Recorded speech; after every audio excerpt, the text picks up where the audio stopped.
The kitchen was already thick with smoke when Deanna Rose realized she had ruined another batch of bread, and the tears came hot and fast as she stared at the charred loaves through blurred vision. She had promised herself this morning would be different, that she would finally master the simple task her mother had performed so effortlessly back in Pennsylvania. But here, she was at 22 years old in the Oklahoma Territory, failing at the most basic requirement of frontier wifehood despite not even having a husband to fail for. The year was 1893, and she had been living in Enid for 3 months now, ever since her father had decided to stake his claim in the Cherokee Outlet land run, dragging his daughter along to this dusty town where nothing grew easily and everything required twice the effort it had back east. She pulled the blackened loaves from the cast iron stove with shaking hands, setting them on the rough wooden counter her father had built when they first arrived. The tears would not stop coming, and she hated herself for the weakness, for the way her body betrayed her frustration with salt water and hitching breaths. Her father was out checking on their small herd of cattle, which meant she was alone to witness her failure, alone to smell the acrid stench of burnt wheat filling their modest cabin. The knock on the door startled her so badly she nearly dropped the bread pan. She wiped at her face with the back of her hand, succeeding only in smearing flour and ash across her cheeks. When she opened the door, she found herself looking up at a man she had seen around town but never spoken to, a cowboy with sun-weathered skin and eyes the color of creek water in summer. "Madam," he said, removing his hat to reveal dark hair that needed cutting. "I was riding past and saw the smoke, wanted to make sure everything was all right." "I am fine," Deanna said, hearing the thickness in her own voice and knowing he could tell she had been crying. "Just some bread that got away from me." The man's gaze moved past her to the smoking loaves on the counter, and she wanted to slam the door in his face rather than endure his judgment.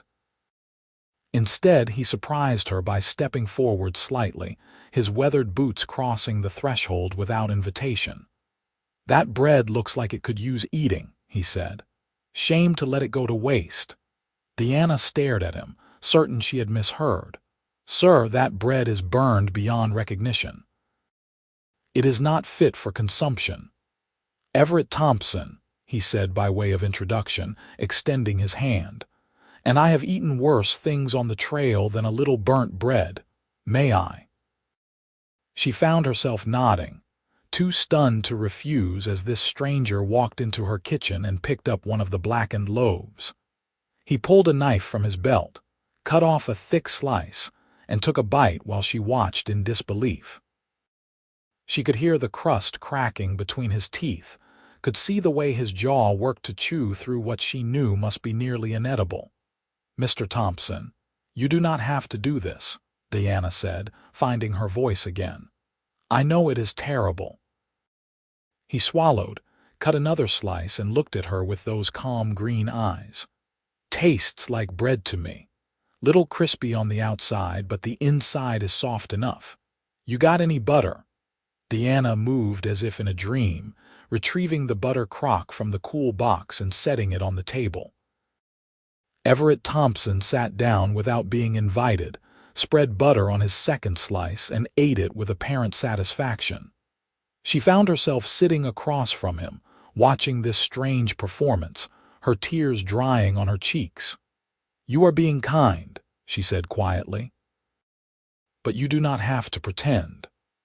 "I am not a man much given to pretending," Everett replied, cutting a third slice. "If I did not want to eat this bread, I would not eat it. But I am hungry, and this is bread, and I appreciate a woman who feeds a hungry cowboy." Something in his matter-of-fact tone made her believe him, or at least want to believe him. She watched him eat 4 slices before he sat back, patted his flat stomach, and said, "You got any more of that? I could eat seconds." Deanna actually laughed, a surprised sound that bubbled up before she could stop it. You want more burnt bread, if you are offering. She cut more slices, watching as he ate them steadily, methodically, as if this were a normal meal and not an act of charity toward a woman he had never met. When he finally finished, having consumed nearly an entire loaf, he stood and replaced his hat on his head. "Thank you for the meal, Miss Rose. My compliments to the baker."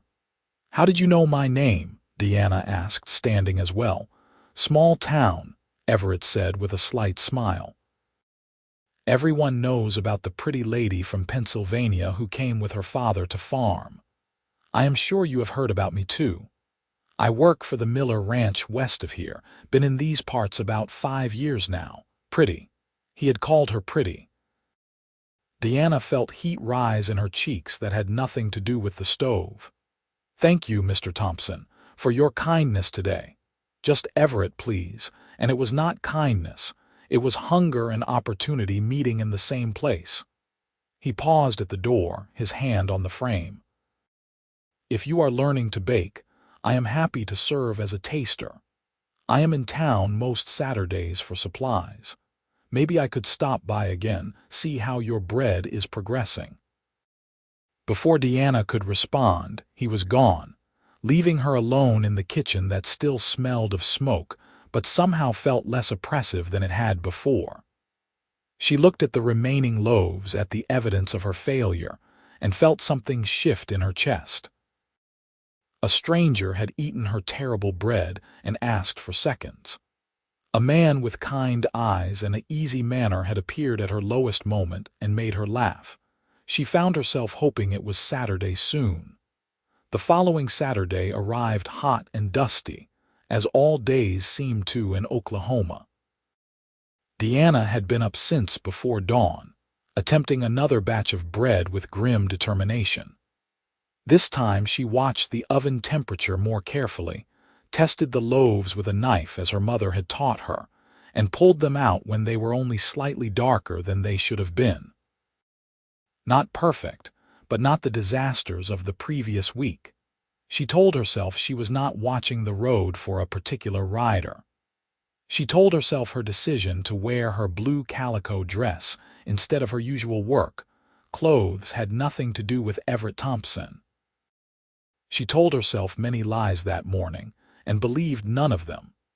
When the knock came just after noon, her heart jumped in a way that should have alarmed her. She opened the door to find Everett standing there with the same worn hat in his hands, the same Summer Creek eyes studying her face. "Afternoon, Miss Rose. I was hoping you might have been baking today." "I have," Deanna said, stepping back to let him in. "Though I warn you, these are only marginally better than last week's attempt."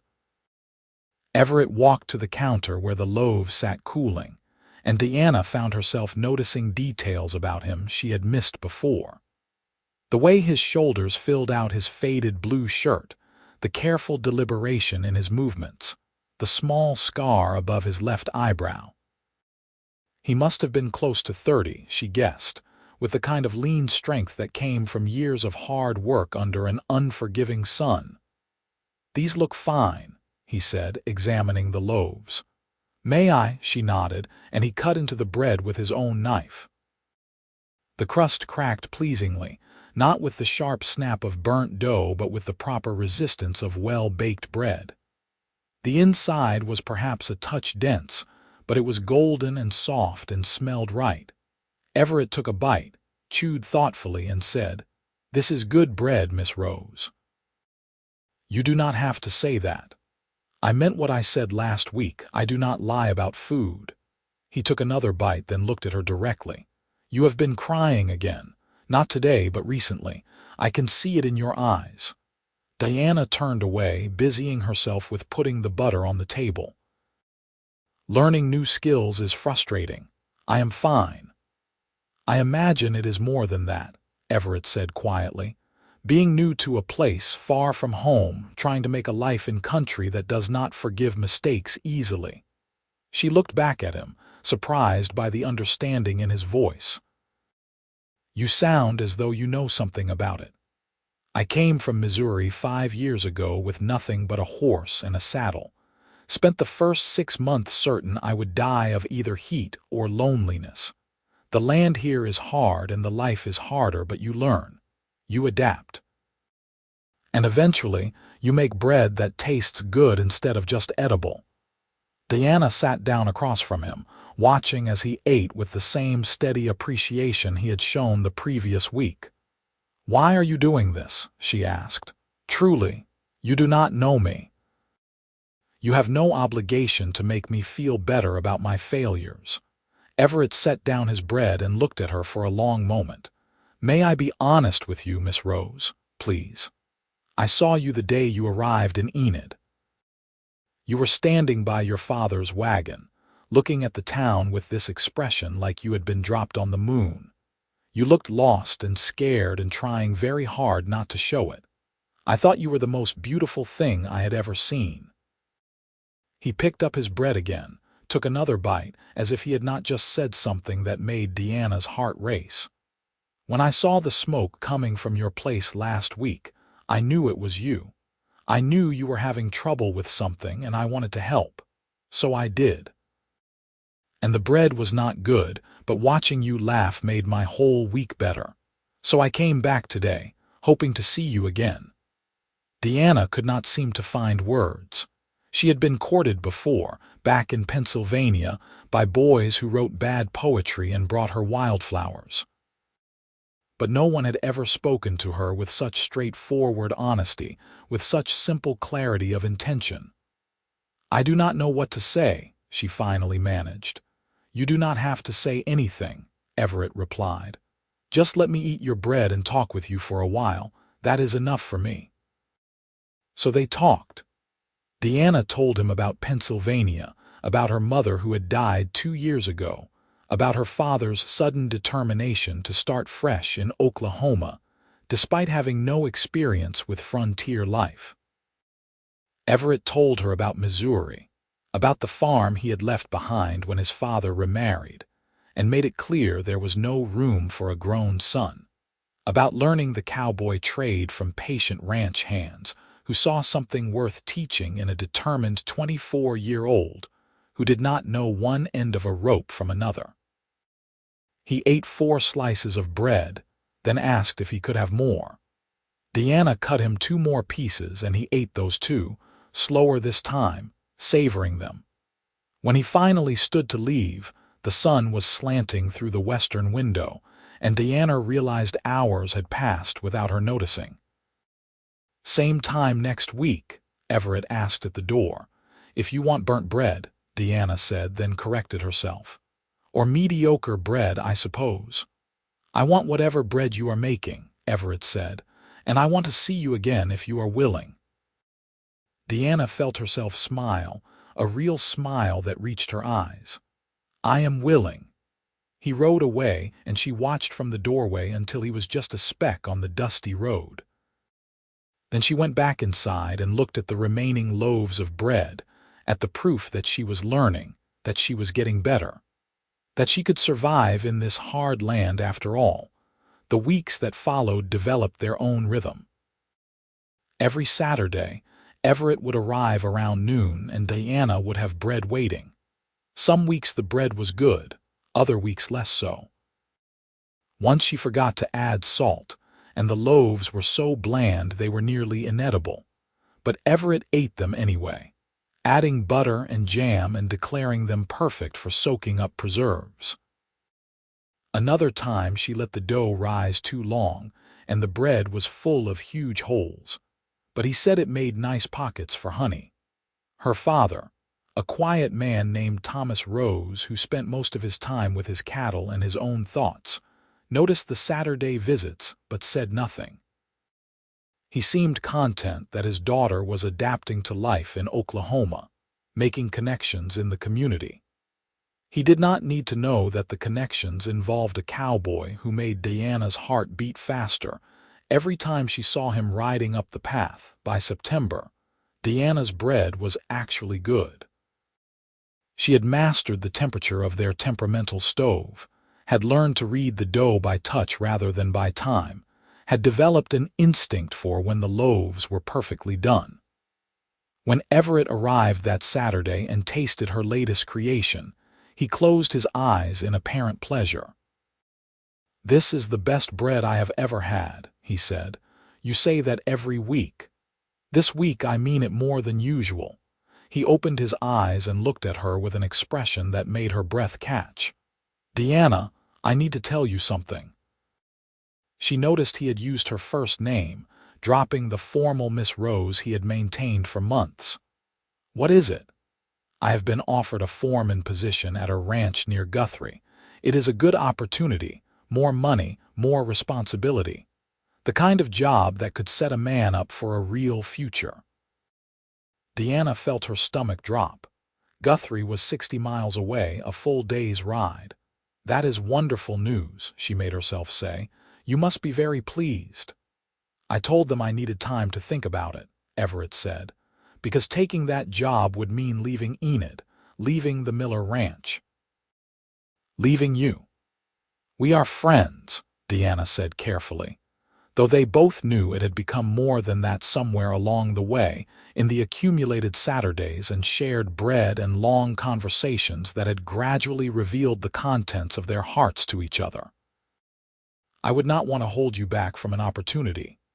Deanna."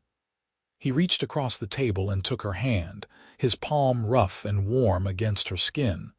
"I am in love with you. I have been for months. I come here every Saturday because it is the best day of my week. I eat your bread, even when it is terrible, because you made it, and that makes it precious to me.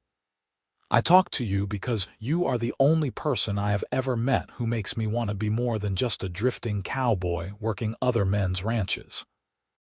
So before I make any decisions about my future, I need to know if there is any chance you might feel the same way." Diana's hand trembled in his. She had known, of course. Some part of her had known since that first day when he ate her burnt bread and asked for seconds. But hearing him say it aloud, hearing the vulnerability in his voice, made it real in a way that frightened and exhilarated her in equal measure. "I am terrified," she said honestly. "I have never felt this way about anyone. When I see you riding up on Saturdays, I feel like I can breathe properly for the first time all week. When you leave, the house feels empty in a way it did not before I met you. I tried to tell myself it was just gratitude, just friendship, but I think I have been lying to myself for months now." "So that is a yes?" Everett asked, and there was hope in his eyes that made her want to cry. "That is a yes," Deanna whispered. "I love you too." He stood and pulled her up with him, and then his arms were around her and she was breathing in the scent of him. Horses and leather and sun-warmed cotton.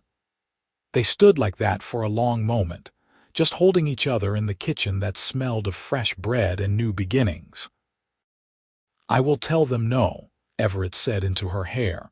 "The job in Guthrie, I will stay here." Deanna pulled back to look at him. "You cannot give up an opportunity like that for me. I can and I will, unless you would consider coming with me." He took a breath, and she could see him gathering courage. "Marry me, Deanna. Come to Guthrie as my wife. I know it is fast, and I know I do not have much to offer yet, but I swear I will spend every day trying to make you happy. I will eat your bread whether it is burnt or perfect, and I will love you whether we are in Enid or Guthrie or anywhere else this life takes us." Diana's mind raced. She barely knew him, by conventional standards. They had spent perhaps 30 Saturdays together, stolen hours each week. But she knew the important things. She knew he was kind, that he was honest, that he showed up when he said he would. She knew he made her laugh, that he saw her failures and did not judge her for them, that he believed in her capacity to learn and grow and become the person she wanted to be. "My father," she said. "He is alone here. I cannot just leave him." "We will talk to him," Everett said. "If he objects, we will figure something out. Maybe we can stay in Enid a while longer. Maybe he can come with us. I am not trying to take you away from your family, Deanna. I am trying to build a future that has you in it." She thought about her father, who had been distant since her mother's death, who had dragged her to Oklahoma without asking if it was what she wanted. She loved him, but she also knew he would survive without her. He might even thrive, freed from the obligation of caring for a daughter who reminded him too much of his dead wife. "Yes," Deanna said. "Yes, I will marry you." Everett kissed her then, soft and careful, and Deanna felt the last pieces of her resistance crumble. This was what she wanted. This man, this future, this chance at happiness in a hard land that was slowly becoming home. Thomas Rose took the news better than Deanna had expected. He looked at Everett with assessing eyes, asked a few pointed questions about his financial prospects and his intentions, then nodded slowly and said, "My daughter could do worse than a man who eats burnt bread and asks for seconds. But you hurt her, and I will follow you to Guthrie or anywhere else to make you regret it." "Understood, sir," Everett said seriously. "I plan to spend my life making sure she never regrets saying yes." They were married in October, in the small church in Enid with Deanna's father and a handful of townsfolk as witnesses. Deanna wore her mother's wedding dress, altered to fit her smaller frame, and carried wildflowers that Everett had gathered himself that morning. The ceremony was simple, the words traditional, but when Everett slipped the ring on her finger and promised to love her all his days, Diana felt the truth of it settle into her bones. The move to Guthrie came 2 weeks later. Deanna packed her few belongings, said goodbye to her father who promised to visit in the spring, and climbed onto the wagon Everett had borrowed for the journey. They made the trip in a day and a half, camping one night under stars so bright they seemed close enough to touch. "Are you scared?" Everett asked as they lay side by side in their bedrolls, properly distant from each other since they were not yet truly alone as man and wife. "A little," Deanna admitted. "Everything is changing so fast. We can go slow from here," Everett said.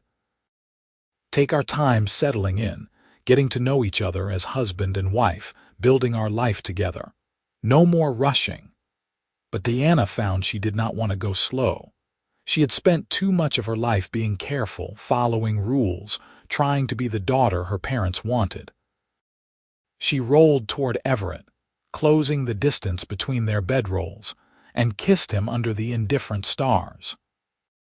He made a surprised sound, then pulled her closer, and they discovered each other with a tenderness that made Deanna glad for every burnt loaf of bread, every tear, every moment of frustration that had led her to the kitchen, where a kind cowboy had first walked in and changed her life.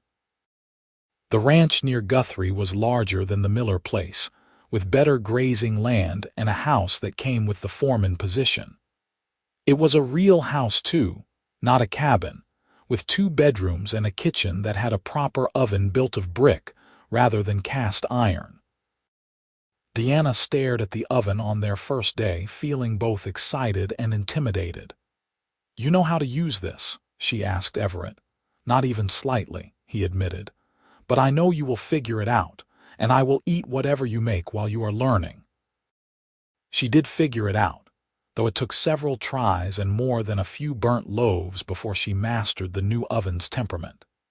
Everett ate every failure with the same enthusiasm he had shown that first day in Enid, praising the parts that worked and never mentioning the parts that did not. Other ranch hands started showing up at their door around dinner time, drawn by the smell of fresh bread, and Deanna found herself feeding a rotating cast of hungry cowboys who were effusive in their appreciation. "Your wife is a treasure," one of them told Everett. "Best bread in the territory." Everett had just smiled and said, "I know." Life developed a new rhythm. Everett left before dawn most days, overseeing the ranch operations and the crew of cowboys who worked the cattle. Deanna tended the house, experimented with cooking beyond just bread, and started a small garden in the patch of land behind the kitchen. She made friends with the other ranch wives, women who taught her how to preserve vegetables and make soap and navigate the social complexities of a small frontier community. But the best times were still the evenings, when Everett would come home dusty and tired and would wash up at the pump before sitting at their table. Deanna would set out whatever she had made that day, usually bread with butter and jam, sometimes more ambitious fare like stew or roasted chicken. And Everett would eat with obvious pleasure, telling her about his day, asking about hers, making her feel like the most important person in the world. "I have been thinking," he said one evening in December, about 2 months after their arrival in Guthrie. "We should get you a proper stove. One of those new models from back east that have better temperature control. I saw one in a catalog that looked promising." "Everett, that would be expensive," Deanna protested. "We can afford it. The foreman job pays well, and I have been saving. Besides, you have been feeding half the ranch hands for weeks now. The least I can do is make sure you have the right tools for the job." Deanna felt her eyes sting with unexpected tears. "You do not have to do that." "I want to," Everett said firmly. "You have built a home here, Deanna. You have made this place somewhere I actually want to come back to at the end of a long day. If a new stove makes your life easier, then I want you to have it." The stove arrived in January 1894, a gleaming black and chrome marvel that Diana spent a full day just examining before she dared try using it. When she finally baked her first loaves in it, they came out perfect, golden brown and evenly cooked, with a crust that cracked exactly right and an interior that was soft and fluffy. Everett ate 3 slices that night, then looked at her with mock seriousness and said, "I am not sure I like this development. Your bread is so good now I am going to eat too much and get fat." "You work too hard to get fat," Deanna said, laughing. "Then I will just have to eat more," he replied, cutting a 4th slice. Winter gave way to spring, and with the warming weather came news that Diana's father had sold his claim in Enid and was moving back east to Pennsylvania. He stopped in Guthrie on his way, staying 3 days in their small house, and Diana could see that he looked lighter somehow, unburdened. "This life was never for me," Thomas admitted over dinner on his last night. "I thought starting fresh would help me stop missing your mother, but all it did was remind me she was not there. I am going back to where we were happy together. Maybe I can find some peace there." "I am sorry, Papa," Deanna said softly. "Do not be. You found your place here. I can see it in your face, in the way you move in this house like you belong. That cowboy of yours is a good man and you are happy. That is all a father can ask for." He looked at Everett across the table. "Take care of my girl. Always," Everett promised. After her father left, Diana felt a strange mix of sadness and relief. She missed him already, but she also felt freed from the last tie to her old life, the last obligation that might pull her away from the future she was building with Everett. She was fully committed now, fully present in this new life. Spring became summer, summer became fall. Diana's garden flourished, providing vegetables that she learned to preserve for winter. She got better at cooking, experimenting with recipes from the other ranch wives, failing and succeeding in equal measure. And through it all, Everett was there, eating her experiments with enthusiasm, praising her successes and shrugging off her failures. "You remember that first day?" Deanna asked him one Saturday in November, almost exactly a year after their wedding. She was making bread, her hands working the dough with practiced ease, and Everett was sitting at the table watching her with the same attention he always gave her. "When you ate my terrible burnt bread." "I remember," Everett said. "Why did you really do it? Not just because you thought I was pretty, there must have been more to it." Everett was quiet for a moment, considering. My mother used to burn things all the time when I was young. She was not a good cook, but she tried so hard. My father would complain, make her feel worse about it, and I always thought that was cruel. Here was this woman doing her best in difficult circumstances, and instead of appreciating the effort, he made her feel like a failure. When I saw you crying over that bread, I thought about my mother, and I thought about how different her life might have been if someone had just eaten the burnt food and thanked her for it. So I did. And then I got to know you, and I fell in love, and suddenly it was not about making you feel better anymore. It was about being part of your life in whatever way you would let me. Diana's hands stilled in the dough.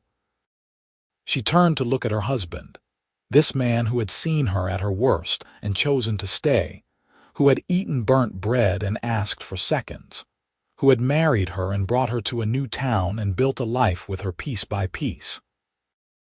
"I love you," she said, and the words felt inadequate for the size of what she felt. "I love you too," Everett replied.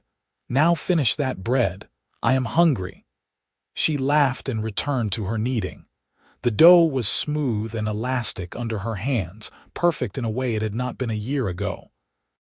She had learned so much in that time, had transformed from a woman who could barely manage a simple loaf into someone who could feed a household without thinking twice about it.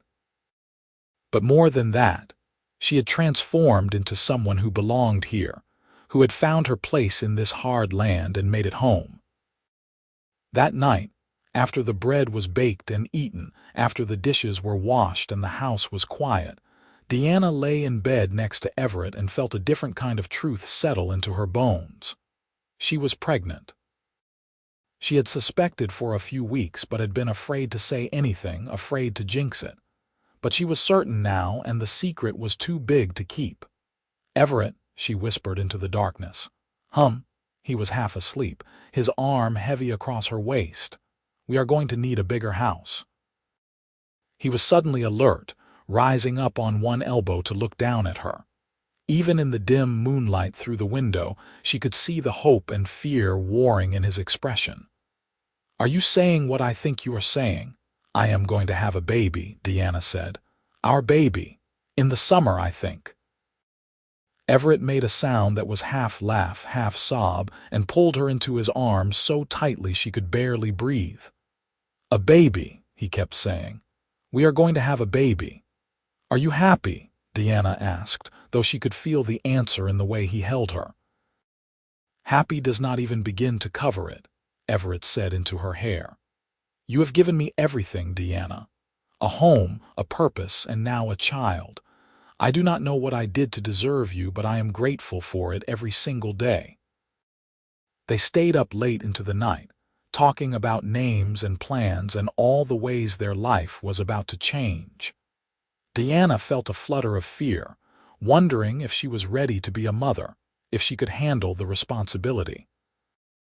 But then she thought about how she had learned to bake bread, how she had failed and tried again and eventually succeeded. She could do this too. With Everett beside her, she could do anything. The pregnancy was not easy.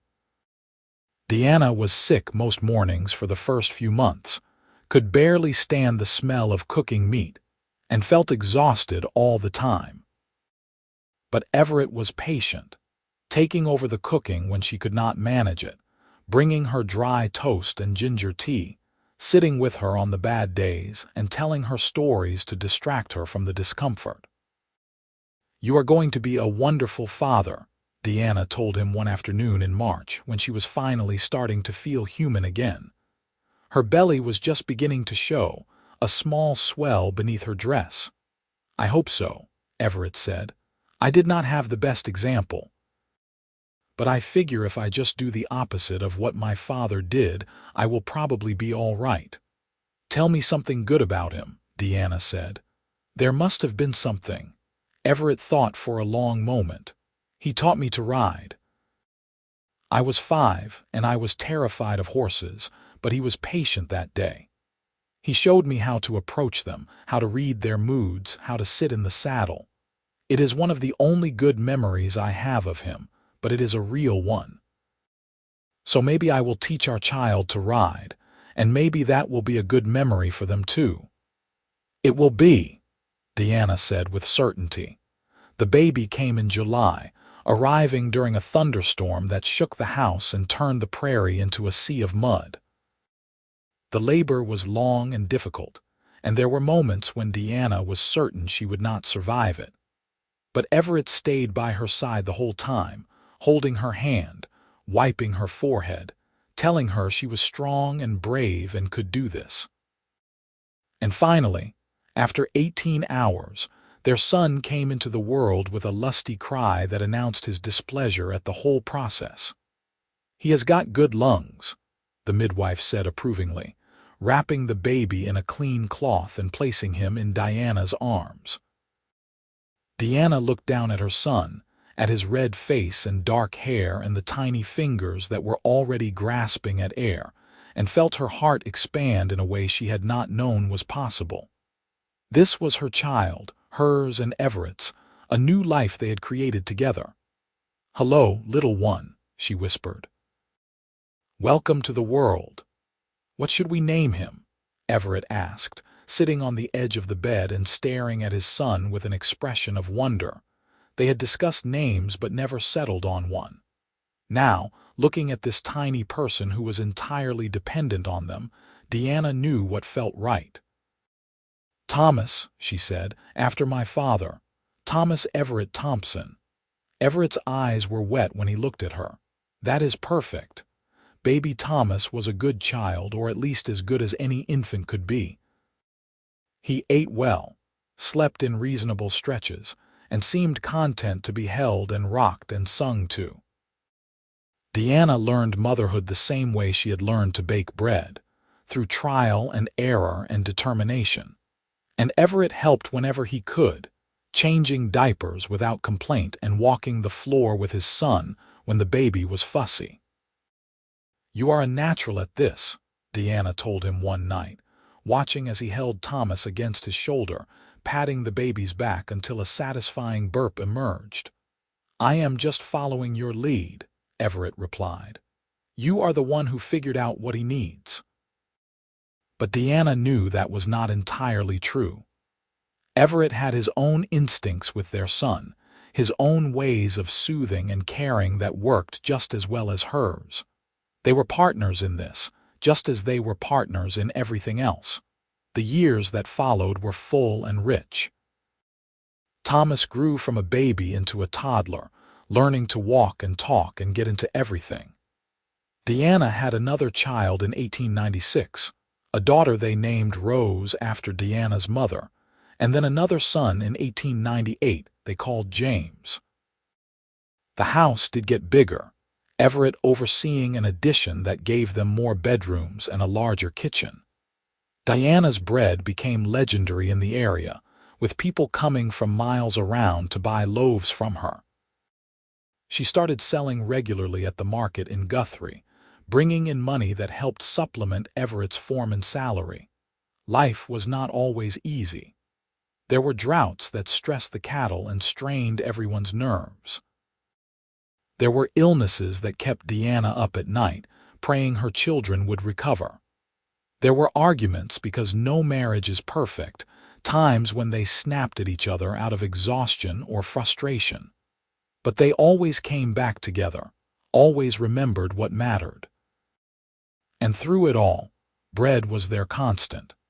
Deanna still baked every week and Everett still sat at the kitchen table to eat it, still praised her work, still asked for seconds.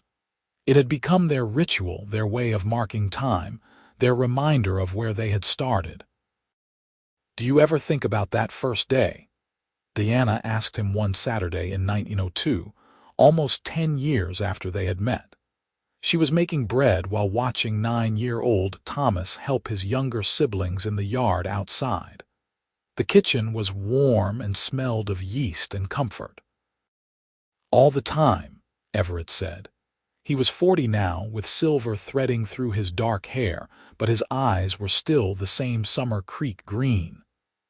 "I think about a young woman crying over burnt bread and a cowboy stupid enough to knock on her door.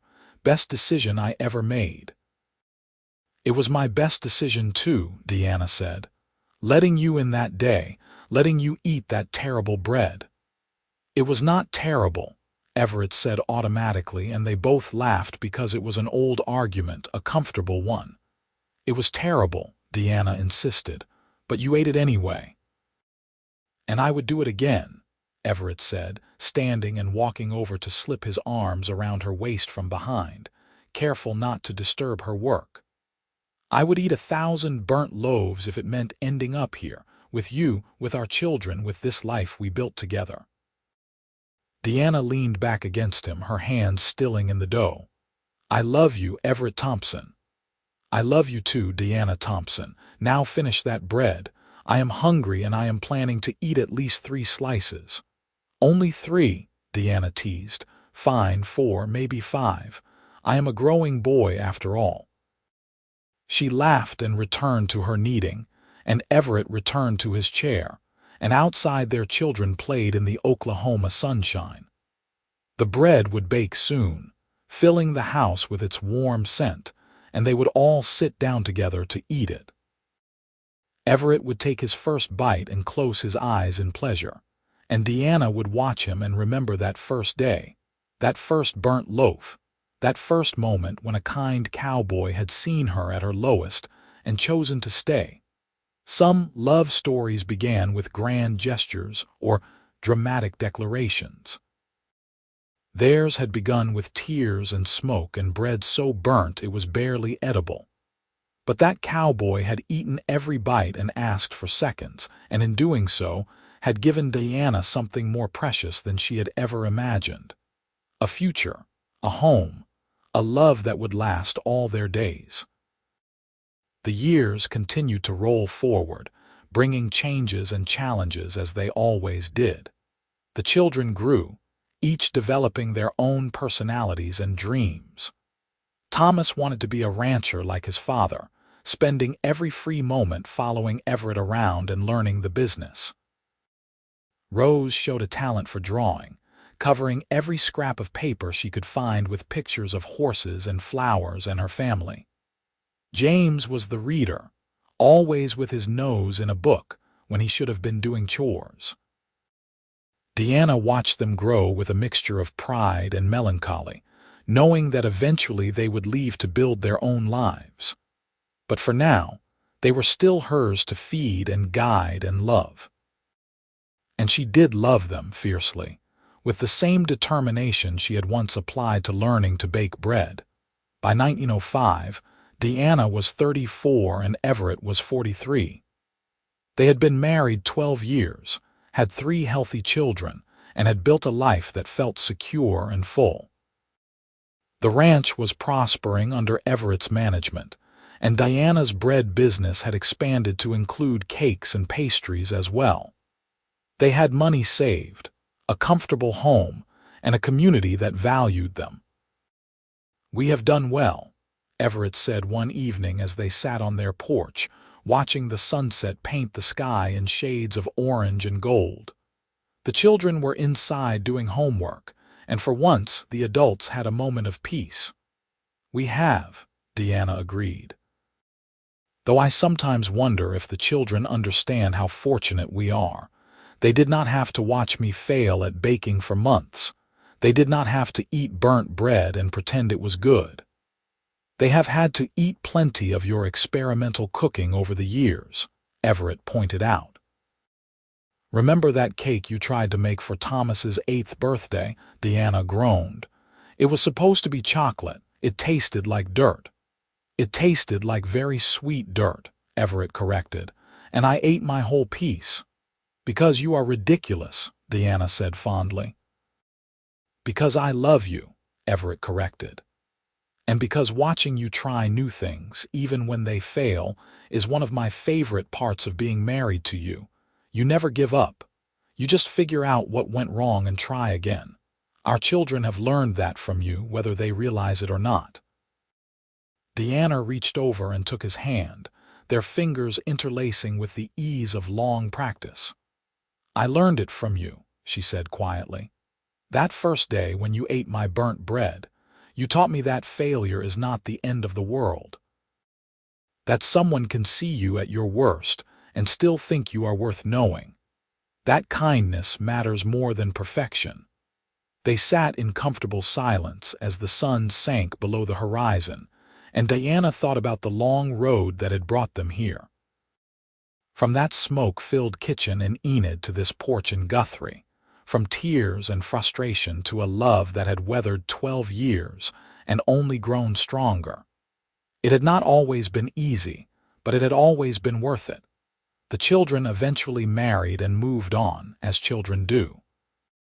Thomas took a job as foreman at another ranch, following in his father's footsteps.